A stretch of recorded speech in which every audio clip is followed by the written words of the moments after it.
we're gonna go to a place we haven't gone in a long time. It's a cemetery where my uncle and supposedly the twins, their siblings are buried. Yeah, because it's a week after Memorial Day. We didn't go out back then, so we're gonna check it out now. Cheers.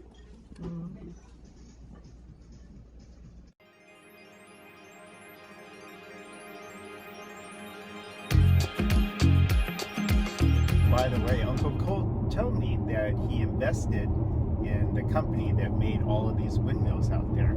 And I don't think it made money during the time he had the investment, but it was something he was looking forward to. And you can see there's a whole bunch out there right now. Yeah.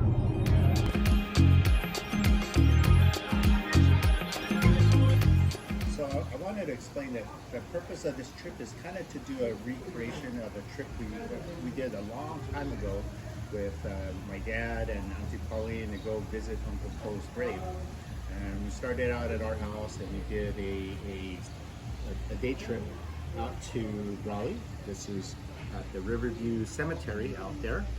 And we went to go visit Uncle Cole. And I don't remember that much. This is why I want to go again. I remember seeing his grave. Remember them putting flowers on top of it. But I also remember Auntie Pauline pointing to the grave and saying something about the twins or some explaining that they passed away at birth. And I don't think we're going to be able to confirm that story, but we could at least look at all the headstones there and see the Yabutanis, and we'll get all the names. That'll be our goal.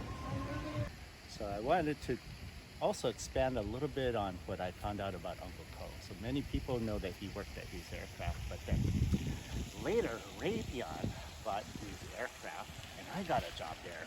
And when I got there, a lot of people said, "Hey, you're a Yabutani, aren't you?" And I said, "Yeah." They said, "Do you know, are you related to Ko Yabutani? KM Yabutani, they call him." And I said, "Yeah." And they said, "Oh, we knew your uncle." And I said, "Really? Tell me about him." He said, "Well, he was something else. He'd come to work in a three-piece suit, and he was like a real perfectionist." I said, "Really? Oh, gosh." And he said, "Yeah, he was really high up on the chain. And he's the one that made the F-15 really become what it was. He was the one that saved the project, made it happen, and made it all become successful."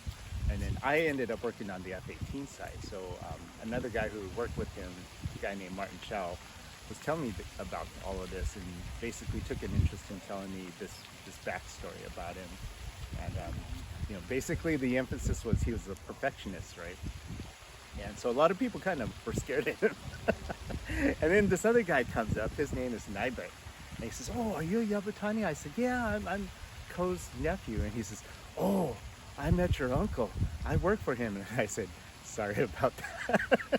And he said, "Yeah, he was scared. I remember the first day that I came to work, he gave me an assignment, and I finished it on time, and then he took it and he redid it for me and gave it back to me and told me that's the way I'm supposed to do it." And so I was so scared and thankful at the same time. And that was about all the story that I got about Uncle Cole at that point in time. But he was something else.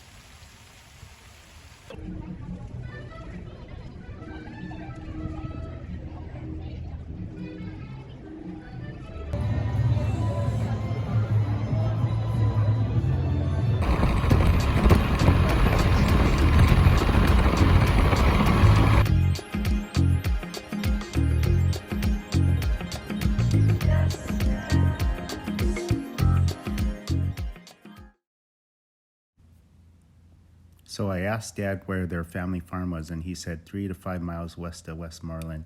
So we looked on the map, and this is what we saw: nothing but dirt. We zoomed in a little bit further, and here's what we saw: nothing but a black circle. That's it.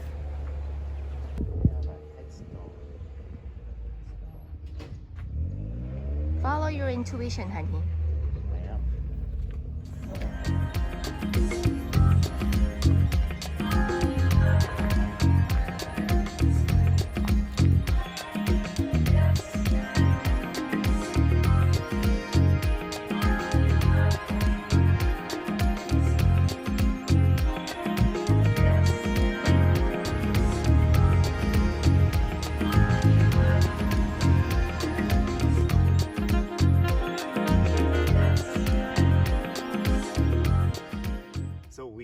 this is it.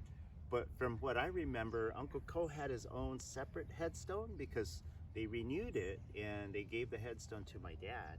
And so I think they combined him with my grandparents, Shunzo and Toyoko, with Koichi. So that's what we showed here. And as far as the twins go, they're not twins and they weren't born at the same time. We did find the headstones. It's only a few feet away from Ko's. And so we found George Yabutani, born 1928. He's right here. And then if you follow me, we found Mei Yabutani over here, born 1926. So not twins, not born at the same time, separate times, but we believe they died at birth. That was what Auntie Pauline was saying when we were here.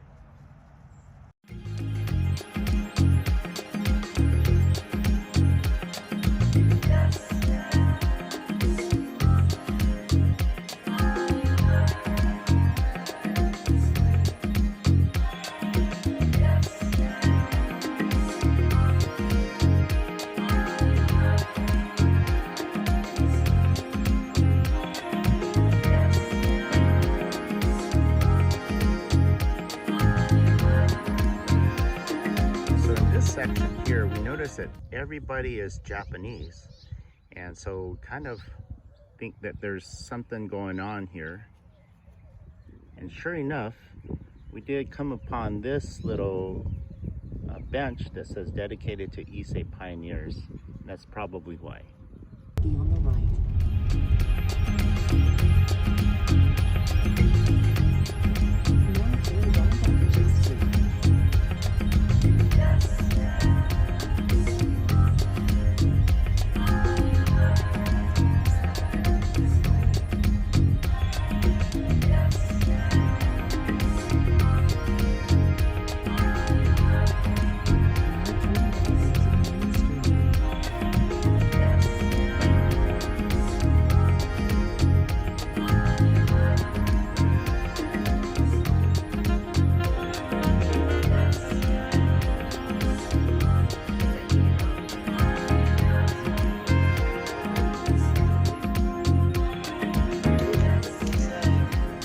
Cheta